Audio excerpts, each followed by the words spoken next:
What's going on, guys? It's Unknown Player here, and today we're going to take a look at some more Black Ops 3 gameplay, more footage that I got to record at E3, and this video we're going to take a look at a specific weapon, an SMG called the VMP. It's a submachine gun that really hasn't had too much coverage on the internet. I thought I'd kind of show it to you guys, see in gameplay of how it functions, and you'll see exactly how it works in a multiplayer map. We're on the map Stronghold playing Capture the Flag, which is a little bit odd. I don't know why they kind of rotated the gameplay, but of course we're going to take a look at the class setup before we actually jump into the gameplay so you can see what I was actually rocking. So the weapon, of course, is a submachine gun called the VMP. It's more like a machine pistol. It's a very small one. It's got like 20 in the magazine. It's kind of one of those pistols. It shoots very fast, is very good at close range, but isn't very good at long range. In terms of attachments, I've got the optics, which is just standard red dot sight. It's a very ordinary there. The first one is the actual vertical foregrips. That's going to reduce the recoil by a little bit. I've also got full metal jacket, which allows me to penetrate through walls, and they've also got the stock, which allows me to move fast when aimed down sight. I've got the long barrel, which increases the range of the weapon. I've also got finally the quick draw grip, which allows me to aim down sight quicker. So that's always a very, very good attachment. In perk 1, I've got flak jacket, which allows me to take more damage from explosives. In perk 2, I've got fast hand, which allows me to switch weapons faster,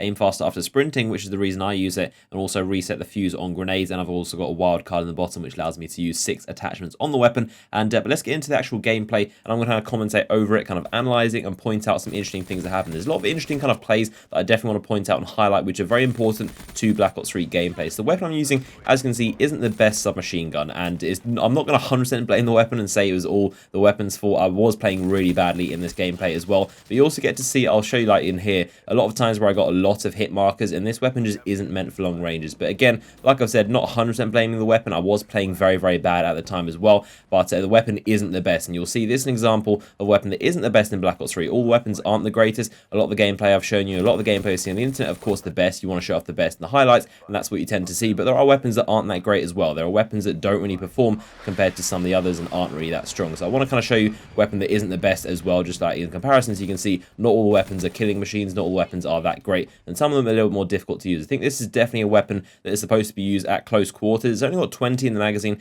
which is absolutely tiny. It shoots very, very fast. It reminds me of one of those weapons from Black Ops 1, which had a very small magazine. Right here you see me shooting into Reaper, who'd actually died. It was a dead body that was like lent up against one of the walls, and I thought it was alive, so I started shooting at it, but actually wasn't. I own my Sparrow here, which is of course my powered weapon, and you can see again, this is an example of how it doesn't always go to plan. I actually completely missed the guy, but you can see again, this doesn't have the best auto aim. A lot of people think the Sparrow is very easy to use, but it is not. You do have to be accurate. You do have to aim the guy, believe it or not. It's not just going to like seek the target. It's not tracking. You do have to aim completely dead on the guy, otherwise it's going to miss, go right up past his head. And of course there's the drawback time as well, which is another disadvantage. You got to take that into account. But yeah, you can see some gameplay of kind of like the engagement. Sometimes that I do get kills, sometimes that I don't. At really long ranges, this weapon is nearly impossible to get kills with. Like you'll see just up here as I run through this building and I go to that side area, there are a couple of guys here, and I just picked the wrong person in the gunfight. There was one that was looking at me and one that wasn't, and for some reason, I don't know why I always do it in Call of Duty games, I always pick the guy who isn't shooting at me, and then the guy that was looking at me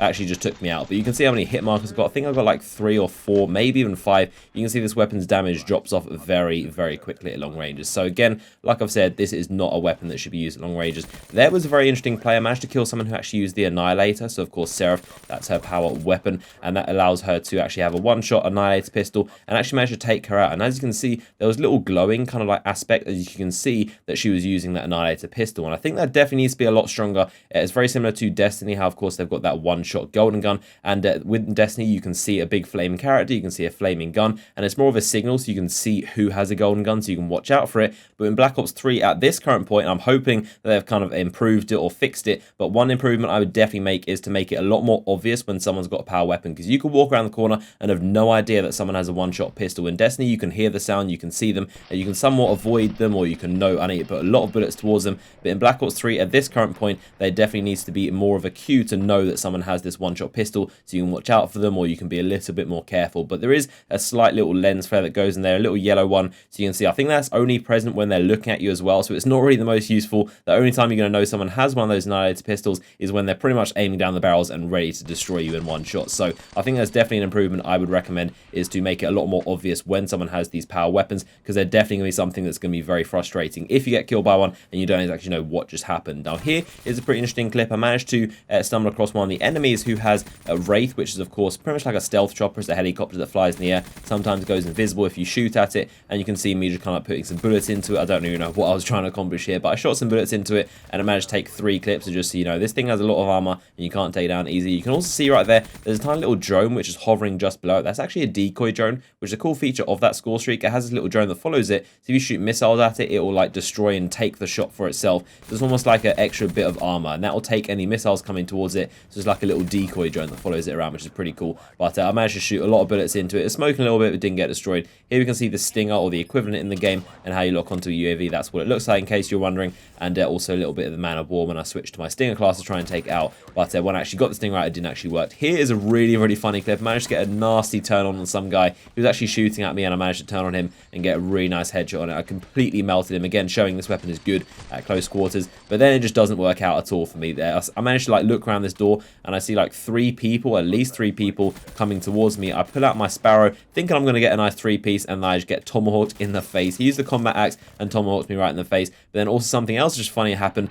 Someone behind me was actually using the Nomad character, and he used the Hive launcher, which is of course his power weapon, and he shot the guy, and then all of a sudden he just gets eaten alive by all these bugs and insects. You can actually see his arms and legs flying off. So you can see an example of the gore. His arms and legs literally got eaten off, and it's very gruesome. So he got eaten up by the Hive launcher, which is of course Nomad's power weapon. And then we're going to take a look at Nomad's power ability. Now this is the kind of the final stand equivalent. You can see as I kind of floated down off this window, you can see I just shot this guy as normal, and then I just kind of turned around. I don't think I was too aware of what was happening. What actually happened is you can see the green smoke. That means he just activated his rejack ability, which of course is similar to final stand. It allows you to come back from near dead. And I turned around, I didn't know what was going on, but luckily my teammate was behind me and he was able to put him back down after he had came back alive, and I actually got another assist. So I got 100 points for a kill when I initially killed him. It didn't show up in the kill feed, however, and then my teammate killed him and I got another 50 points for an assist, and of course he got 100 points for that kill. So that is just about it for this gameplay. Hopefully you've enjoyed this little insight into some of the power abilities and shooting down score streaks, and a couple interesting things about this submachine gun, a little bit more of an insight into how some of the abilities work and how some of the little things that you might not notice actually go on within Black Ops 3. There's a lot to know about this game, and hopefully this video has been informative. If it has, then make sure to drop a like rating on the video. I'd appreciate that, and also subscribe, because I'm going to have a ton more Black Ops 3 gameplay